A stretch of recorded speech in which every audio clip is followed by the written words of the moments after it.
जब देवताओं और असुरों के बीच अमृत के लिए महासंग्राम हुआ, तब क्षीर सागर में हुआ था समुद्र मंथन। उसी मंथन से निकला अमृत, विष और अनगिनत दिव्य रत्न। परंतु एक रहस्य ऐसा भी था जिसे स्वयं भगवान विष्णु ने छिपा लिया। एक कन्या जिसकी रगों में विष बहता था, उसका नाम रखा गया विष कन्या। जब हलाहल विष निकला, तब सृष्टि विनाश के कगार पर थी।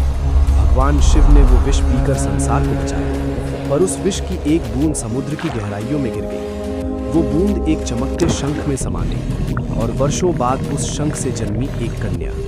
उसकी आंखें पन्ने सी हरी, त्वचा चांदनी सी उजली, पर उसकी सांसों में था मृत्यु का स्पर्श। जो भी उसे छूता पत्थर बन जाता। देवताओं ने जब उसकी शक्ति जानी तो इंद्र ने सभा बुलाई।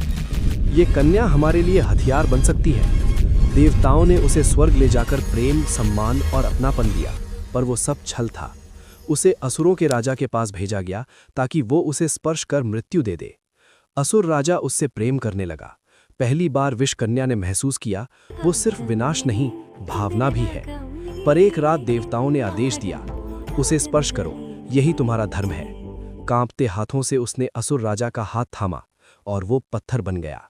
उसी क्षण उसे समझ आया, वो देवताओं की मोहरा थी। क्रोध से उसकी आंखें रक्तिम हो उठी। उसने स्वर्ग की ओर देखा, अब मैं किसी की कठपुतली नहीं। वो पाताल में चली गई और वर्षों की तपस्या के बाद उसने स्वयं को विष से मुक्त करना सीखा।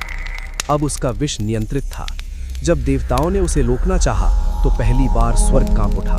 वो बोली, जिसे तुमने हथियार बनाया वही आज तुम्हारे अभिमान का अंत बनेगी। कहते हैं आज भी अमावस्या की रात जब हवा में ठंडक बढ़ जाती है तो कोई स्त्री पाताल के द्वार पर खड़ी दिखती है।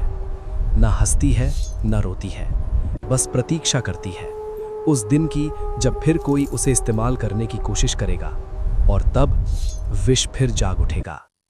महादेव के लिए एक लाइक और सब्सक्राइब तो बनता है दोस्तों।